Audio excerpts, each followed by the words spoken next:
तो अभी कुछ लोग हैं जो मुझ पर दबाव बना रहे हैं कि तुम रिजाइन कर दो, इस्तीफा दे दो, ये कर दो, वो कर दो। बहुत जल्दी उनके नाम भी सामने आ जाएंगे। पूरी जांच मेरी जो है वो गुप्त रूप से चल रही है कि ये मेरी सिक्योरिटी हटवा कर मेरा कत्ल कर सकते हैं। 44 डिग्री लगभग टेम्परेचर है, यहाँ भट्टे की तरह तप रहा है और यहाँ हम बैठे हुए परेशान हैं। यहाँ गुरु गोविंद सिंह महाराज के तख्त के जत्थेदार को जो निर्दोष साबित हो चुका है उसको अब यहाँ रोटी नहीं दे रहे हैं, पानी नहीं दे रहे हैं, बिजली बंद कर रहे हैं। ये कहाँ की आपकी सेवा है?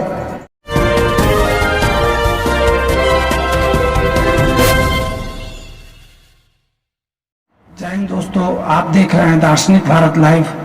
मैं अमरीश कुमार सिंह।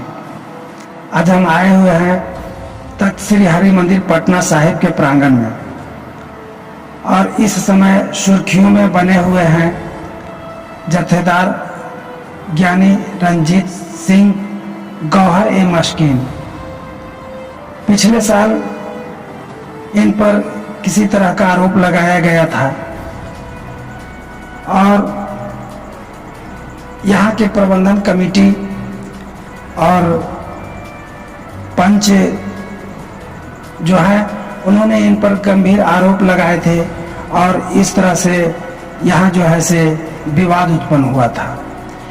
इस संबंध में जत्थेदार ज्ञानी सिंह जी के पक्ष में जजमेंट भी आ चुका है, लेकिन इनके साथ फिर भी उसी तरह के षड्यंत्र और व्यवहार किया जा रहा है। इस संबंध में हम इनसे जानने का प्रयास करते हैं। सर, आखिर वो विवाद क्या है? सबसे पहले वाहिगुरु जी का खालसा, वाहिगुरु जी की फतेह। ये जब से यहाँ सन 2019 से 9 सितंबर 2019 से मुझे यहाँ सेवा, इंग्लैंड में था मैं, तो वहाँ से बुलाकर यहाँ मुझे सेवा में नवाजा गया, सम्मान दिया गया। ये बहुत बड़ा गुरु गोविंद सिंह महाराज जी का अनुकंपा है। उनका मैं बयान नहीं कर सकता कितना बड़ा इस तुच्छ जीव पर उनका मेहर भरा हाथ है सिर पर, जिसकी वजह से यहाँ उन्होंने नवाजा। यहाँ का तो दर्शन भी किसी को मिल जाए तो वो भी कई जन्मों की भक्ति के बराबर है। तो महाराज जी ने मुझे वहाँ सेवा का मौका दिया जहाँ उनका जन्म हुआ, जहाँ पहले उनके चरण इस धरा पर छुए। मेरी बहुत बड़ी खुशकिस्मती, बहुत बड़े सौभाग्य है। लेकिन कुछ लोग हैं जो क्योंकि यहाँ सेवा में बहुत महाराज जी ने कृपा की, बख्शिश की। कोरोना काल में जब भाई, सगे भाई के लिए दरवाज़ा नहीं खोलता था, उन दिनों में गुरु महाराज ने मुझे प्रेरणा दी और मैंने लगभग 8000 किलोमीटर खुद ड्राइव किया। ड्राइवर भी गाड़ी से उतर गया था, बोला कि मैं नहीं जाऊँगा, हमने के कोरोना हो जाए। तो मैंने कहा मुझे नहीं होगा। तो मैं जगह जगह जाकर यहाँ हजारों क्विंटल अनाज लंगर के लिए भिजवाया अपने माध्यम से, हाथों से नहीं। मैंने तो किसी अनाज के दाने को टच भी नहीं किया। लोगों को जाके प्रेरित किया, यूपी में, हरियाणा में, पंजाब में, इस तरह से। और लोगों ने बाहर से भी बहुत पैसा भेजा। करोड़ों रुपया तख्त साहब के खातों में जमा हुआ। ऑनलाइन भी हुआ, बाई कैश भी आया, बड़े तरह से गोल्ड भी आया, कई तरह के। मेरे सेवा काल में यहाँ महाराज की अनुकंपा से विश्व का सबसे खूबसूरत दीवान हॉल जो है वो यहाँ निर्मित हुआ और संपूर्ण हुआ, जिसका नाम जौहरी, सालसराय जौहरी के नाम पर दीवान हॉल का नाम है। विश्व का पहला दीवान हॉल है। लंगर का जीर्णोद्धार हुआ सारा, और राजगीर में गुरुद्वारा का बिल्डिंग संपूर्ण हुआ और वहाँ पर कोई 34-35 रिहायशी कमरों का निर्माण हुआ और बहुत सारे कार्य हुए। सेवादारों की तनख्वाह यहाँ नहीं काटने दी। मैंने कहा नहीं, पहले ही तनख्वाह कम है और काटी नहीं जाएगी। प्रबंध गुरु साहब ने मेरे माध्यम से करवा दिया। किया उन्होंने ही, लेकिन वो जैसे मटके का पानी नहीं होता, लेकिन वो नाम हो जाता है कभी मटके का पानी है। किसी कंपनी ने पानी को बोतल में बंद कर दिया तो पानी तो परमात्मा का है, नाम बोतल का हो जाता है। तो इस तरह से वो नाम मेरा हो गया। परमेश्वर की एक ये भी बहुत बड़ी अनुकंपा है, एक बहुत बड़प्पन है उसका कि वो अपना नाम नहीं करता। वो कल पानी खुद बरसाता है, लेकिन वो नाम बरसात का हो जाता है कि बरसात का पानी, ये कुएं का पानी है, ये दरिया का पानी है, ये समंदर का पानी। पानी तो परमात्मा का है, ना समंदर का है ना दरिया का है। इस तरह से जो भी यहाँ सेवा हुई और निर्माण कार्य हुए, और यहाँ पर एक डायलिसिस सेंटर हमने खोलना था, अभी वो खुल नहीं पाया है। तो यहाँ पर लगभग 50 रुपए में जो बाहर 1700-1800 के टेस्ट होते हैं, वो यहाँ 30 रुपए में 50 रुपए में परफॉर्म किए जाते हैं। और बड़ी बाहर से विदेशों से हमने मशीनें जो है मंगवाई, एम्बुलेंस वगैरह का प्रबंध किया। कोई कभी किसी को ज़रूरत पड़ जाती है इमरजेंसी में, तो वो सरबत का भला चैरिटेबल ट्रस्ट है, दुबई से हैं सरदार SP ओबेराय जी, डॉक्टर इकबाल सिंह जी गिल हैं जो रिटायर्ड IG हैं पंजाब पुलिस के, उनके सहयोग से हमने यहाँ कार्य करवाए। गैस सिलेंडर जो थे वो ऑक्सीजन के उन वितरण किया गया। यहाँ क्वारंटीन के लिए इमारतें दी गई। बहुत सारा इमारतों का नया निर्माण शुरू हुआ है, चल रहा है। तो उसमें कुछ लोगों को आपत्ति हो जाती है, जैसे उनके समय में इतना नहीं हुआ, मेरे समय में इतना ज़्यादा हो गया, तो वो थोड़ा सा एक जेलस फैक्टर होता है। तो वो उस तरह से एक साजिशपूर्ण मुझ पर इल्ज़ाम लगा दिए भी इन्होंने ये पैसा ले लिया, वो कर लिया है। एक कोई वहाँ के एक बहुत बड़े क्रिमिनल रिकॉर्ड वाले इंसान हैं, गुरविंदर सिंह समरा उनका नाम है। आप गूगल में अगर बोल देंगे ना डॉक्टर गुरविंदर सिंह समरा एक्यूज्ड, तो उसके सारे हिस्ट्री शीटर है, वो वहाँ का बेड कलेक्टर भी है थाने का करतारपुर जलंधर का, उसका सारा रिकॉर्ड आ जाता है। तो उसके जरिए इल्ज़ाम लगवा दिए गए। पहले मैं सोचता था कि उसने खुद ये इल्ज़ाम लगवाए, पर फिर मैं सोचता मेरा तो उसके साथ कोई लेना देना था नहीं, कोई बहुत बड़ा उससे मेल मिलाप नहीं था। यहाँ 1-2 बार आया, तो 1-2 बार उसने मुझे घर भी बुलाया, तो मेरा कोई इतना बड़ा ना तो उसे बैर था कि वो मेरे पर इल्ज़ाम लगाता। अब मैं समझ रहा हूँ कि वो इन्हीं लोगों की साजिश थी, उसको मोहरा बनाया गया, उसका इन्होंने इस्तेमाल किया है। बहुत जल्दी उनके नाम भी सामने आ जाएंगे। पूरी जांच मेरी जो है वो गुप्त रूप से चल रही है, उनके सबके नाम सामने आ जाएंगे, सब पर FIR हो जाएगी, सब बातें सामने आ जाएंगी। पर ये मैं सोचता हूँ कि ये कोई मेरे साथ पहली बार नहीं हुआ, इससे मैं कोई घबराया हुआ नहीं हूँ, कोई परेशान नहीं हूँ। मेरे साथ पहली बार नहीं हुआ। मैं तो उन महापुरुषों के चरणों की खाक के एक कण के बराबर भी नहीं हूँ।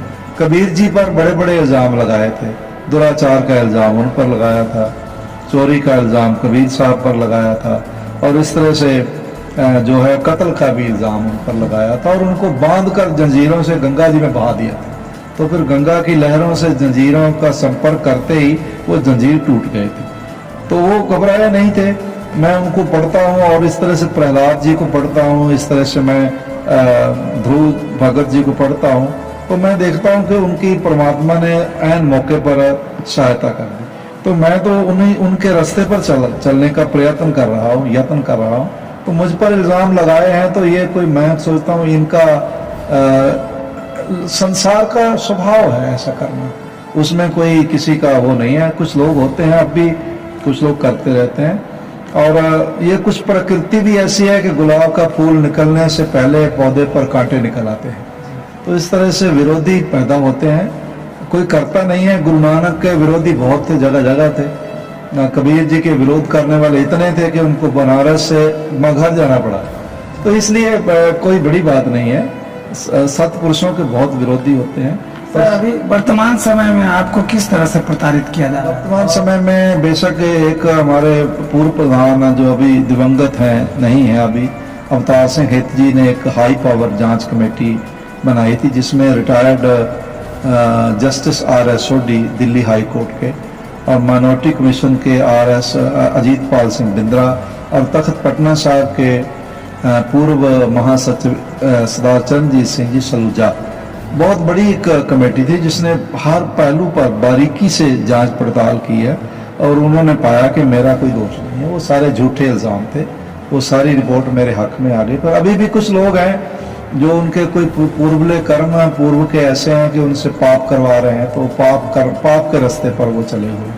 मुझे उनसे भय नहीं लगता, लेकिन उनका जो स्वभाव है, जो यहाँ हुआ है, पहले 14 में 7 जनवरी को तत्कालीन जथेदार थे, उन पर कातिलाना हमला किया गया था।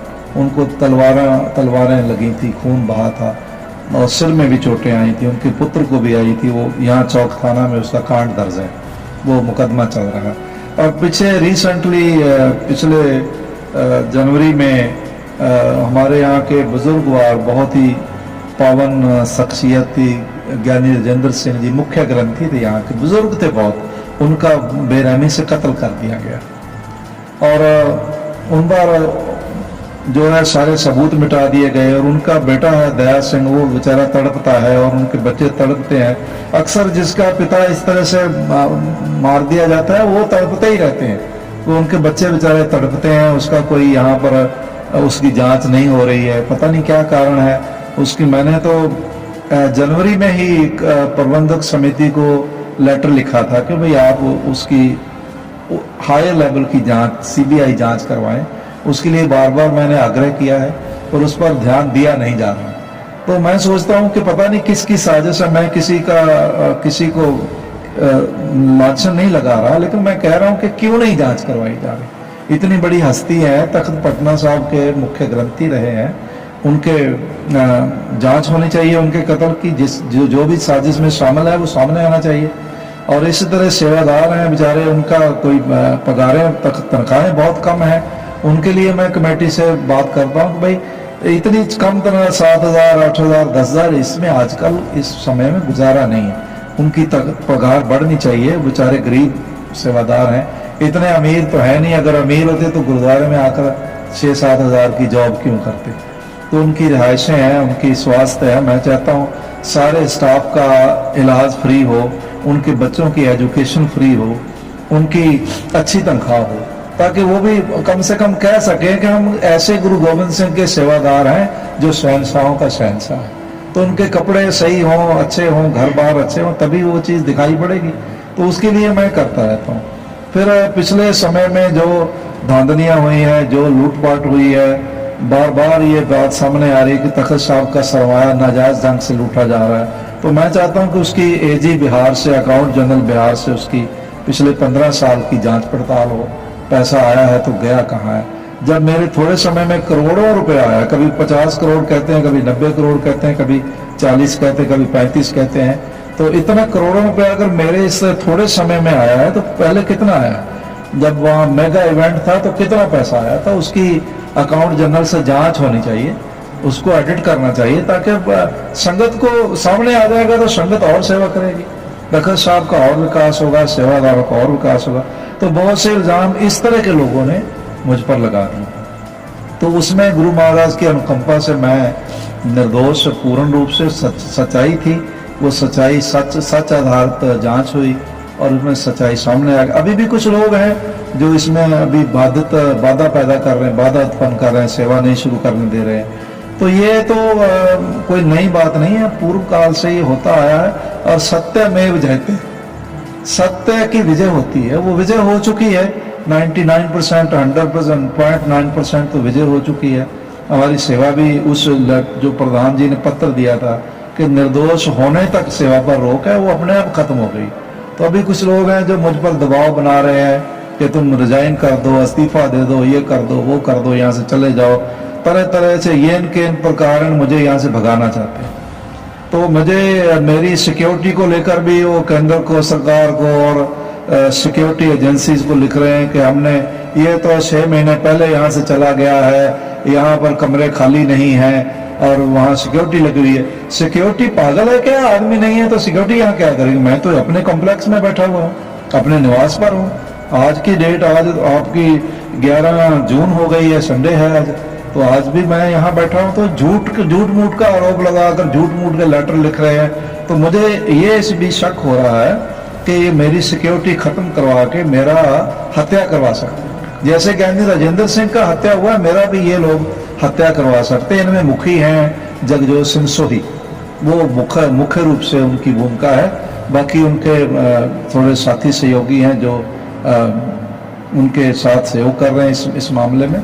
मैं उनको भी कहना चाहता हूँ, भाई दोष क्या है, आपको क्या एतराज है? आपने तो खुद तो ना तो आपने जथेदार बनना है, ना आपने ग्रंथी बनना है। आपको गुरु महाराज ने अच्छे कारोबार दिए हैं, मान सम्मान है आपका। ये जो शुद्ध चीजें हैं ये आप ना करें।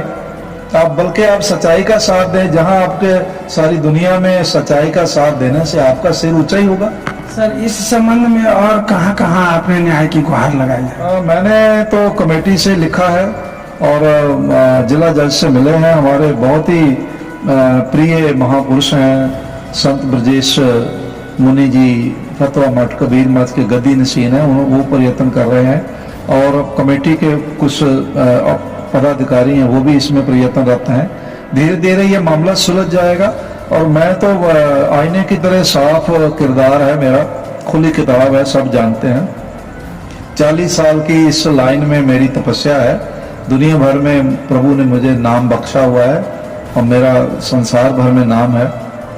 मैं तो यहाँ कोई कब्जा करने आया नहीं, ना मैंने कुछ किसी को कहा। मैंने तो ये भी कहा कि अगर ठीक है किसी और को सेवा देना है तो मुझे उसमें भी इतराज नहीं, क्योंकि यहाँ मैंने कोई महाराज के घर को अपने नाम पर रजिस्ट्री तो करवाई नहीं है, तो मेरी कोई पर्सनल प्रॉपर्टी तो है नहीं।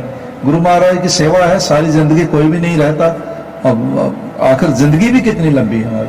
बेशक इस तरह के पर मान सम्मान जो है वो बहाल किया जाए, हम सेवा करें। कुछ दिन संगत को पता चले कि भाई निर्दोष थे, वो निर्दोष का प्रमाण पत्र आपके ये 12 पन्नों की रिपोर्ट है, आप ये पढ़ लें और आपको व्हाट्सएप कर दी जाएगी, आप अपने चैनल पर भी दिखाएं। मुझे ना किसी से विरोध है, बस ये है कि ये लोग इतने शुद्ध बिहेवियर कर रहे हैं। 13 मई से मैं यहाँ पर आया हुआ हूँ। तो यहाँ पर आने के बाद में ना मेरा एयर कंडीशन बंद कर दिए, बिजली बंद कर दी, मुझे खाना मेरा बंद कर दिया, पानी बंद कर दिया। यहाँ 44 डिग्री लगभग टेम्परेचर है, यहाँ भट्टे की तरह तप रहा है और यहाँ हम बैठे हुए परेशान हैं। तो ये सब चीजें जो है यहाँ, एक तरफ तो हम कह रहे हैं कि हमारा लंगर की प्रथा है, दुनिया भर में कोई आए हम उसको लंगर देते हैं, उसकी सेवा करते हैं, और जथेदार जो है तख्त पटना है उसकी आप रोटी बंद कर रहे हैं। तो ये सब चीजें अमानवीय है। न इंटरनेट बंद कर देना, बिजली बंद कर देनी, एसी बंद कर देना, और ताकि ये प्रताड़ित हो और यहाँ से निकल जाए। पता नहीं इनका क्या स्वार्थ है, गुरु जाने या ये जाने ये किस। मुझे तो लगता है ये जो गुरुपंथ विरोधी शक्तियां उनके हाथों में खेल रहे हैं। इसलिए मैं कहना चाहता हूँ सरकार से भी और समाज से भी और सिख संगत से भी, आपके माध्यम से, दार्शनिक भारत के माध्यम से, दार्शनिक लाइफ के माध्यम से मैं दुनिया भर को ये मैसेज देना चाहता हूँ, ये गुहार है मेरी गुरु महाराज के चरणों में कि ये मेरी सिक्योरिटी हटवा कर मेरा कत्ल कर सकते हैं। इसमें प्रमुख रूप से जो भूमिका निभा रहे हैं वो सरदार जगजोत सिंह सोही है। मैं फिर उनसे कहना चाहता हूँ भाई आपको क्या पड़ी है इस तरह के शुद्ध काम करने की? आप अच्छे खासे बिजनेसमैन हैं, आप अपने बिजनेस में सम्मानित व्यक्ति हैं, आप ये काम करेंगे तो इससे आपका सम्मान नहीं बढ़ेगा बल्कि और नीचा होगा, और उल्टा जो है अगर मुझे कोई कष्ट पहुंचता है तो आपको भी कष्ट पहुंचेगा। इसलिए आप ऐसा ना करें, ये शुभ चीज नहीं है। आप संगत से मिलें, लोगों से बात करें, सारी दुनिया को दिखाएं, आप रिपोर्ट पढ़ाएं कि उसमें कहाँ मैं दोषी पाया गया। मैं तो बिल्कुल आईने की तरह साफ किरदार है मेरा, आईने की तरह उस रिपोर्ट में आ गया कि इनका कोई दोष नहीं है सारे। बल्कि कमेटी को उसमें कहा गया है कि इन्होंने प्रोसीजर फॉलो नहीं किया। कमेटी खुद प्रोसीजर फॉलो करे, आपस में झगड़ा कर रहे हैं, एक मेंबर दूसरे के खिलाफ है, दूसरा मेंबर तीसरे के खिलाफ है, इस तरह की आपस में गुटबाजी है। तो उसका प्रभाव जो है मेरे पर भी पड़ रहा है। और मैं बारंबार ये कहना चाहता हूं कि दे कैन किल मी, इसलिए मेरी सिक्योरिटी ना को हटाने का प्रयत्न कर रहे हैं। ये आईबी भी जानती है, ये इंटेलिजेंस भी जानती है, ये सरकार भी जानती है, यहाँ के लोग भी जानते हैं। इक्का दुक्का लोग हैं यहाँ जो उनके भाड़े के टट्टू हैं, जो उनके कहने पर जो कह देते हैं वही बोलने लगते हैं, कभी ग्रुप में डाल रहे हैं, कभी कुछ कर रहे हैं। ना उन बंदों की कोई हस्ती है, ना उन बंदों का कोई समाज में उनका कोई स्थान है, ना समाज के लिए कोई उनका योगदान है, ना गुरु घर के लिए योग। एक दो लोग ऐसे हैं जो यहाँ से, एक बंदा तो ऐसा है जो 2,86,000 रुपया तख्त साहब से ले गया अपने किसी परिवार के मेंबर के इलाज के नाम पर। वो बोलने लगता है, मैं नहीं कोई छोटा शब्द या निम्न स्तर का शब्द उसके लिए भी नहीं बोलना चाहता, उसका नाम भी नहीं ले रहा हूं। लेकिन इस तरह के कुछ लोग हैं, एक दो और हैं जो काली फिर बोलने लगे संगत कर रही है। संगत नहीं है, ये इक्का दुक्का घटिया किस्म के लोग हैं, लुटेरा टाइप के लोग हैं जो इस तरह कर रहे हैं। वो चाहते हैं कि ये हटे और हमारा जो पहले जिस तरह से लूटपाट चलता था उस तरह से चलता रहे।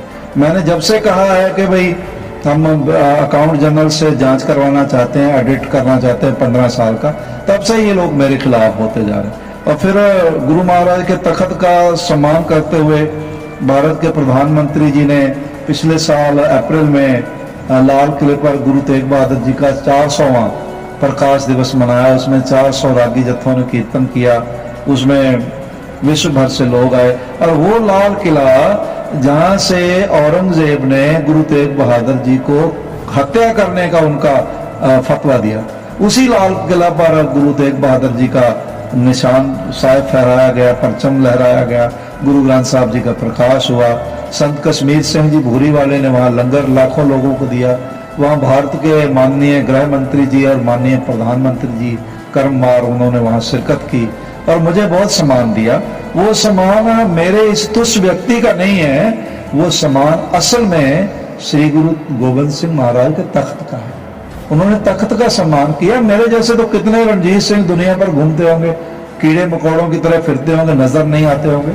अगर मेरा सम्मान हुआ है तो वो गुरु गोविंद सिंह महाराज के तख्त की बदौलत हुआ है, यहाँ के संगत के प्यार की बदौलत हुआ है। पर कुछ लोग हैं जो उसको भी बर्दाश्त नहीं कर रहे हैं। जैसे प्रधानमंत्री जी ने अपने घर बुलाया और अपने हाथों से उन्होंने थाल में भोजन रखकर मुझे परोसा, भाई आप महाराज के तख्त से आए। इतने बड़े व्यक्ति हैं, वो तख्त साहब के एक अदने से सेवक का, जथेदार का इतना सम्मान कर रहे हैं। मैं वहां बैठा था तो उठने लगा तो उन्होंने तुरंत मुझे बैठा दिया, बोल नहीं नहीं नहीं आप बैठे रहें बैठे रहें। तो इस तरह का मतलब ये सम्मान गुरु महाराज के तख्त का सम्मान है। और पता नहीं ये कुछ लोग जो शुद्ध विचारों के लोग हैं, ये इनको जेलस है, इनको परेशानी है, ईर्ष्यावश, ये पहले से दुराग्रह पूर्वाग्रह है इनका कि ये मेरा विरोध करते हैं, करते ही रहेंगे, इनका स्वभाव है। इसलिए मैं कमेटी से भी कहना चाहता हूँ कि ये चीजें सही नहीं है। एक तरफ आप कह रहे हैं जी हम दुनिया भर में लंगर बांट रहे हैं, बड़ा मुझसे ऊपर खड़ी करके अपना यश करवाते हैं, और यहाँ गुरु गोविंद सिंह महाराज के तख्त के जथेदार को जो निर्दोष साबित हो चुका है उसको आप यहाँ रोटी नहीं दे रहे हैं, पानी नहीं दे रहे हैं, बिजली बंद कर रहे हैं। ये कहाँ की आपकी सेवा है, कहाँ की आपका बड़ापन है? आप कुछ भी नहीं है, तो कहाँ के आपके क्वालिफाइड लोग हैं आप लोग जो ऐसा कर रहे हैं। इसलिए अगर किसी को सेवा मुक्त भी करना होता है तो हमारे यहाँ बाईलाज है, पटना साहब का कॉन्स्टिट्यूशन है जिसमें धारा 56 है, 56 के आगे उपधारा गा है, उसके मुताबिक अगर किसी को सेवा मुक्त भी करना होता है तो उसके पूर्व में उसको 1 महीने का नोटिस दिया जाता है। कुछ भी इन्होंने फॉलो नहीं किया, सब एक तरफा फैसला है, भाई जब बस जी इसको निकाल देना है, निकाल देना है। तो इस तरह से लांछित होकर मैं नहीं जाने वाला। मैं जो मुझसे बन पड़ेगा वो मैं करूंगा। और मैं कोई समर्थ तो नहीं कि मैं बहुत कुछ कर दूंगा, जितना कर पाऊंगा वो मैं जरूर करूंगा। सबसे मिलूंगा, सबसे बात करूंगा, मिला भी हूँ, मिल भी रहा हूँ, मिलूंगा भी। दोस्तों, अभी अभी आपने विश्व प्रसिद्ध जथेदार ज्ञानी रणजीत सिंह के मुखारबिंद से आत्मबीती बातों को सुना। इनकी बातों में कहीं से भी झूठ नहीं झलकता है। जो कुछ भी बातें हैं खोल करके इन्होंने रखने का प्रयास किया है, और जिन्होंने अपना जीवन इस पंथ के लिए बचपन से लगा दिया। और अभी अभी कुछ दिन पहले की बात है कि इन्होंने अपने पंथ का विस्तार के उद्देश्य से आचार्य गद्दी जैसे प्रसिद्ध स्थल पर 8वां गुरुद्वारा बनाने का स्वप्न देखा है। और इनके वचनों से, इनके बातों से प्रभावित होकर के आज के समय में हजारों हजार लोग जुड़ रहे हैं, इनके दिशा निर्देश को समझ रहे हैं। ऐसे संत आज के समय में अपने घर में काफी व्यथित हैं, पीड़ित हैं। ऐसे समय में मैं यही कहूँगा, आज अगर खामोश रहे तो कल सन्नाटा छाएगा। हर बस्ती में आग लगेगी, हर घर जल जाएगा, तब फिर बस्ती के पीछे से एक सदाई आएगा, कोई नहीं है, कोई नहीं है, कोई नहीं है। दोस्तों, समय है कि ऐसे विद्व पुरुष, महान संत जो अपने धर्म के लिए और अपने हिंदू सनातन परंपरा के लिए पहाड़ की तरह खड़े हैं।